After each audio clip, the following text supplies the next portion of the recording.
Ayun, what's up mga boy, no? I-share ko lang to na experience ko sa aircon, ano.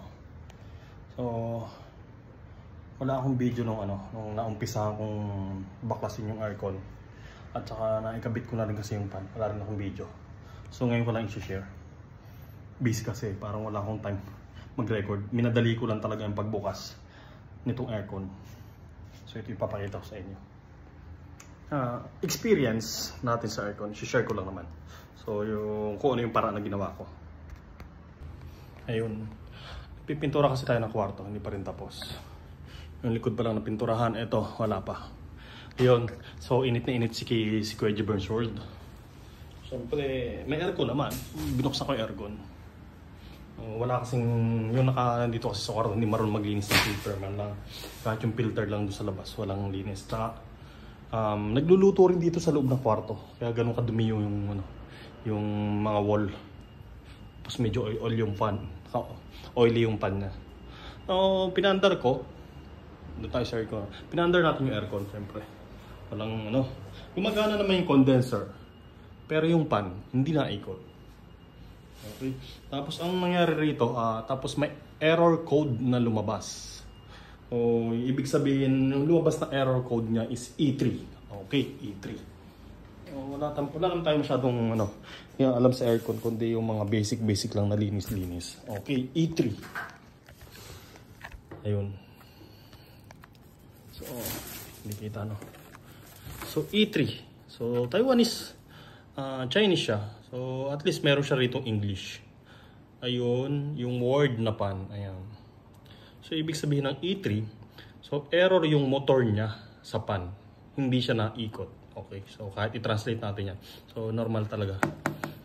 Pag E3 na sinasabi is pan motor. Oo. Ang nangyayari kasi, napakadumi. Hindi ko alam kung may picture din ako. So, kung meron man, check ko doon sa photo gallery kung meron ng picture. Okay, so sobrang dumi. Nag-on siya, pero hindi umiikot yung pan. Yun yung niya. Buksan na natin, medyo mainit. Yun yung error code niya. Okay. Yan. Pero gumagana na to na ngayon.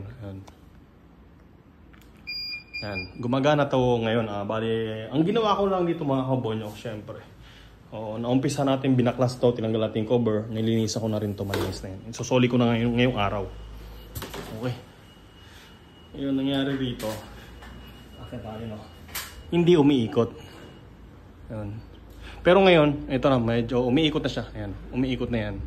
So, i-share ko, ang ginawa ko lang dito, mga kabonyak, tinanggal ko yung pan, nasa loob, hinugasan ko rekta, talagang parang, na siya, yung pan niya is, parang may putik-putik. Brush ko talaga. Tapos, yung pan, yung motor niya, chinek ko naman, okay naman. So, parang yung balance lang niya, at nabibigatan umikot yung motor. Kasi yung wattage ng motor is 7 watts lang. Tapos, DC 310 volts sa 7 watts. Okay, so lumabas dito error code E3. Ayun. So, ilang beses ko siyang binuhay. At pinihit ko rin yung pan sa loob. Ayun, hindi talaga siya naikot. Umikot na siguro mga 10 seconds. Tapos mamamatay na. Parang hindi niya kinakaya sa sobrang bigat ng pan. Kasi wala kang linis talaga. Yun yung nilinis ko, tapos sinubukan kong ibalik. Ayun, gumana. Yun lang yung share ko sa inyo. E3. So, minsan sa bigat din nung pan sa loob, hindi siya umiikot. Ayun, yun na experience natin. Tapos binalik ko. Okay na, hindi na tayo gagasto. So, share ko lang talaga yung So, binaklas ko to lahat. Ang mga binaklas ko pala rito, syempre. Tinanggal ko to. Tapos, ang tornilyo niyan, nandito sa loob. Ayan. Ayan, may tornilyo rito, sa ibabaw. Tapos, may tornilyo dito sa loob, 3. Tapos, eto, 1. Tapos sa kabilang side, meron din yan. Tatanggalin mo rin yung mga tornilyo sa kabilang side. Okay, siyempre. Tapos, nung nalinis ko na, binalik ko na siyempre, ikinabitan na ulit. Tapos, yung pinagtatanggal natin pin, binalik din natin sa kanyang pwesto. Ayun, so, ayun, gumana na siya. Okay. So, yun lang i-share ko sa inyo. Ayan, may tornilyo din dyan, 2. Ayan, tinanggal natin dito sa kabilang side. So, syempre, nilinisan nyo yung loob. Nilinisan ko na rin yung loob nito. Pero itong swing niya, hindi pa napunasan. Ang nalinisan ko lang yung katawan niya, tapos yung frame niya, tapos yung filter niya, pinisa ko na rin. So ipabalik ko na lang ngayon yan. Medyo mahabang kwento na yan. So yun lang yung experience natin. Hindi lahat ng E3 mga kabonyok ay talagang sira yung motor. Pero minsan nabibigatan lang doon sa sila sa ano, sa pan niya. So babalik ko na muna to. Time lapse na natin.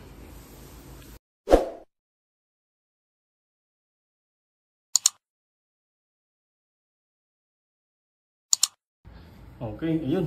Natapos natin buuin. Hindi ko na talaga na-update ang video sa inyo. So, kaya ang ginawa natin, kinuwento ko na lang. No? Kwento lang ni Kuya Burns. Ganun din naman suma. Yung experience lang kasi yung shinare ko sa inyo. Hindi lahat ng E3, kasi nakalagay dyan dito, E3. Yan. Hindi lahat ng E3 ay sila yung motor. Minsan, nabibigatan lang silang umikot dahil talagang yung pan nito ay napakadumi. Para siyang lupa-lupa na may nakadikit. So dugit yung dating huling tenant nito. Problema kasi dito nagluluto sa loob din. Yan, so try natin. Buhayin natin ulit. So ayan, tingnan natin kung magkakaroon siya ng E3. Error E3. So at least kanina napatakbo ko naman. Pinatay ko lang ulit kasi nga kinabit na lang natin yung cover. Ayan natin. So, punasan ko yung luber niya kasi tawag dito. Hindi ko siya nahugasan. Punasan na lang natin. Punas-punas na lang.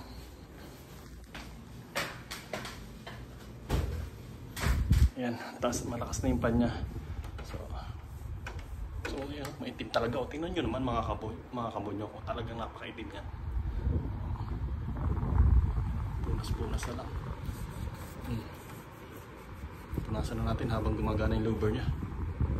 Magaan lang naman yung kamay natin mga kabonyok. Kaya ganun lang mga kabonyok. No? Pag may na-experience kayo, huwag nyo agad palitan ng motor. Ang gawin nyo, linis lang muna nung pan. Ginawa ko, binaklas ko talaga kasi hindi siya kaya ng brush lang dito sa loob. Katulad ng ginawa ko rin isang aircon doon sa kwarto ko kasi mukhang hindi pa nalinisan din isang beses. Kaya ginawa ko, binaklas ko talaga. Ayun, okay na mga kabonyok ko. Lakas ko naririnig nyo. Ayan. So hanggang try nyo munang linisin yung panyo pag may error na E3. Huwag basta palit ng motor or basta bili. Subukan nyo munang ibalik kung natakbo pa rin siya. Okay, so hanggang doon lang mga kabonyok. Yun, lakas, lamig. Bago pa kasi itong aircon na to, kaya ginawa ko, linis lang muna. Talaga kung binalik ko tapos hindi gumana yung motor, doon natin bibilan ng motor bago. Pero gumana naman, kaya success yung linis. Linis lang katapat talaga. Dapat hindi kayo dugyot sa sa aircon nyo. Dapat naka-maintain. So hanggang doon na mga kabonyok.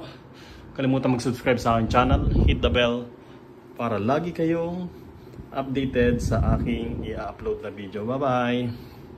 Very good. Linis lang. Linis lang.